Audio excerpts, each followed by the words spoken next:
yet 81% of them were not particularly happy about being entrapped. And their owners are oblivious to it. Yeah. So a lot of people don't know what stress signals look like. Welcome to the Woofi Show, the ultimate dog lover's digest. Meet your hosts, Brian and Magda, two dog lovers ready to help you be the best dog parent, unravel the mysteries of canine behavior, and keep you updated on the latest trends in the dog world. This podcast has something for everyone. Get ready for heartwarming stories, expert advice, and a lot of laughs. On today's episode, we're going to be asking the question, should you give your dog hugs? So to start off with, obviously humans and dogs do things differently. Dogs, the way they kind of greet other dogs and all that is they sniff their butts. Now, as a human, that would be hilarious and really weird if we were going around, you know, walking up to strangers and smelling their butts or smelling their crotch areas and things like that. And that's not what we do. You know, as humans, we shake hands, we hug each other, things like that. But dogs don't do that.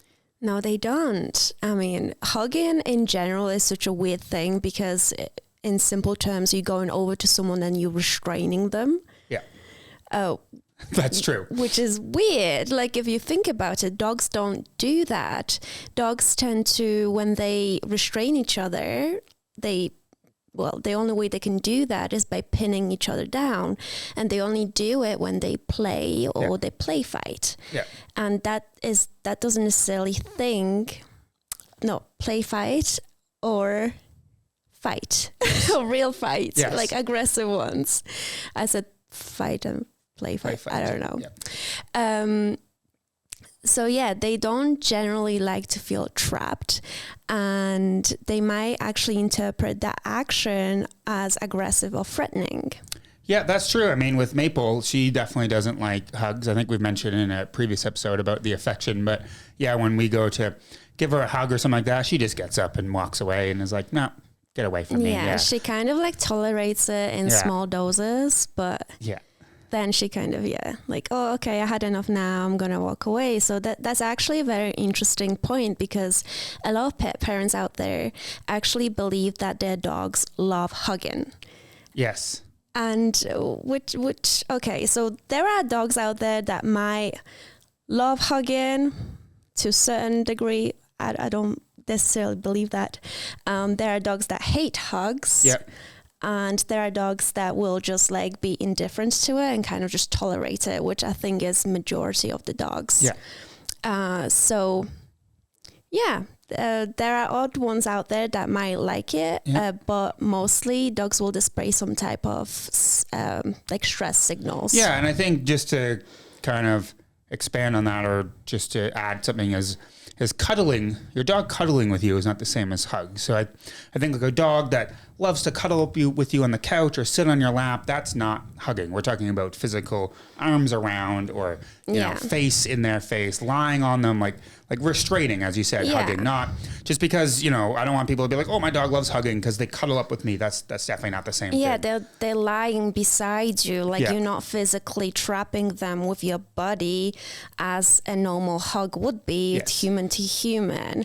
So there has been actually a study that was conducted by Dr. Stanley Coren that looked at pictures of 250 dogs, and you know, people were smiling in those pictures, but 81% of these dogs in the pictures were displaying some type of stress signals. So like the pictures were of like the humans hugging the dogs. Yeah, yeah, exactly. So you know, he was looking at those pictures to determine, is this dog happy? Is this dog expressing some type of stress signal?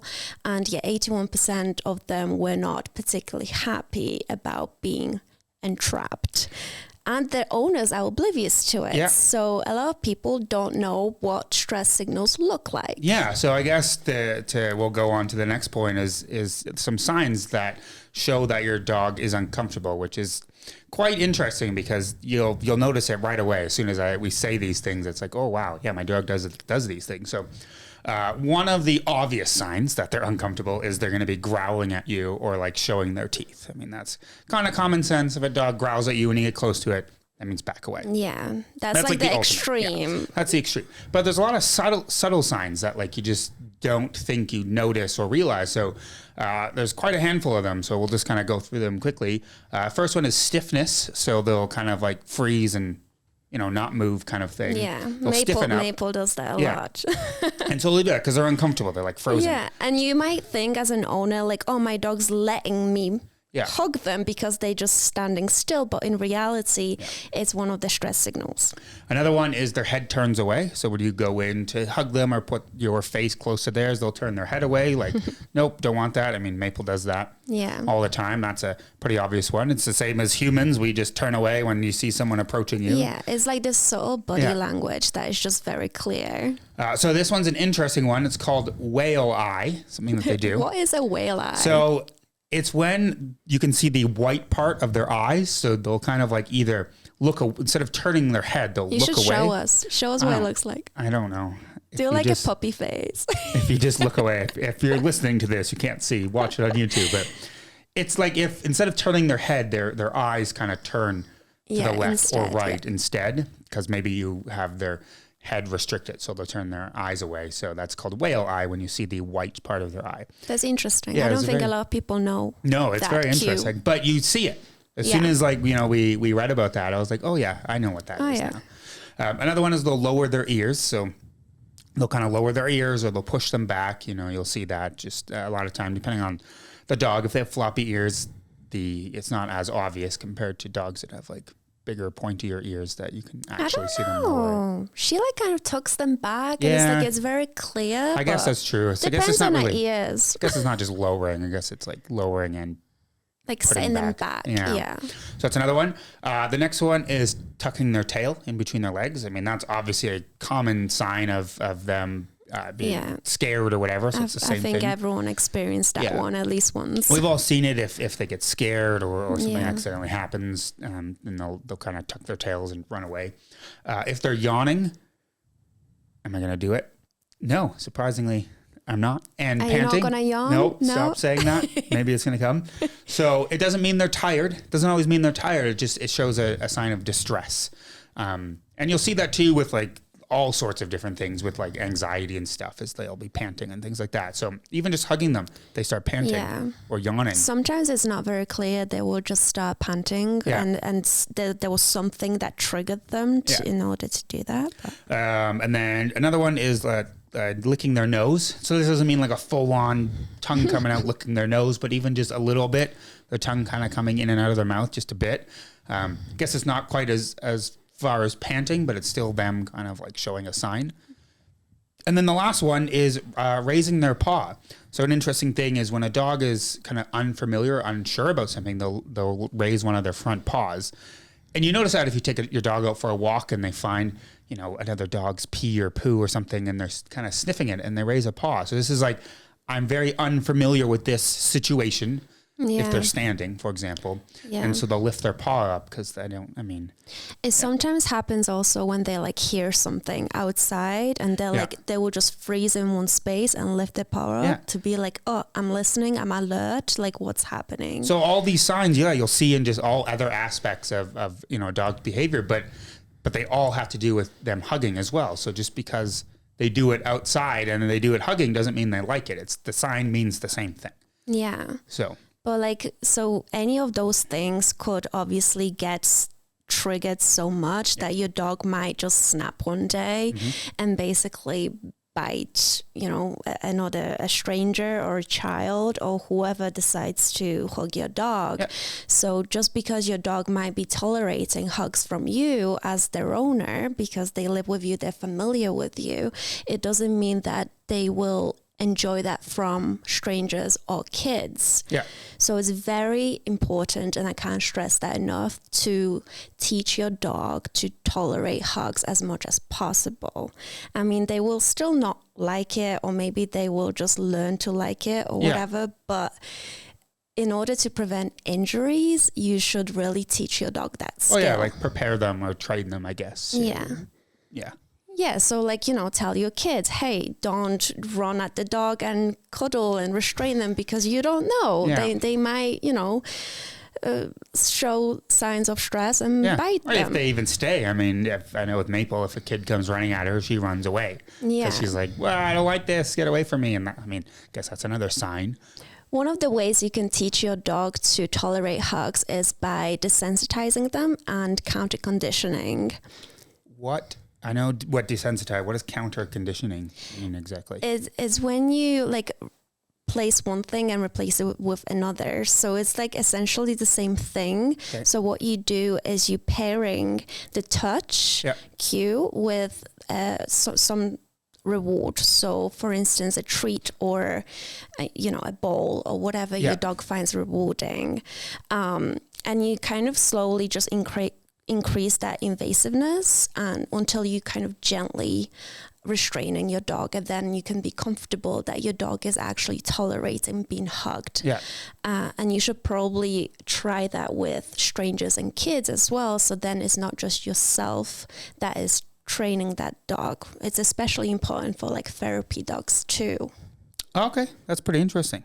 Yeah, I mean, that makes sense, just training, but training them like in a different way. You're not teaching them to sit or something like that. It's not as exciting, but it's very important though still. Yeah, just for safety of, well, it's for your own dog's comfort as well as for safety of other people. It's like a skill, basically, that you want to teach your dog. Okay. So what are some other ways that you can show your dog affection instead of hugging? Yeah, of course. We can answer that. But before we do, if you're enjoying this episode and you're a dog lover, then please make sure you subscribe if you're watching on YouTube. Follow us on Spotify or Apple Podcasts or wherever you're listening to this. If you can rate it, that would be great too. And if there's anything you want to learn about or you want something that you want us to talk about, then please leave a comment and we can have a discussion about that topic or bring on an expert.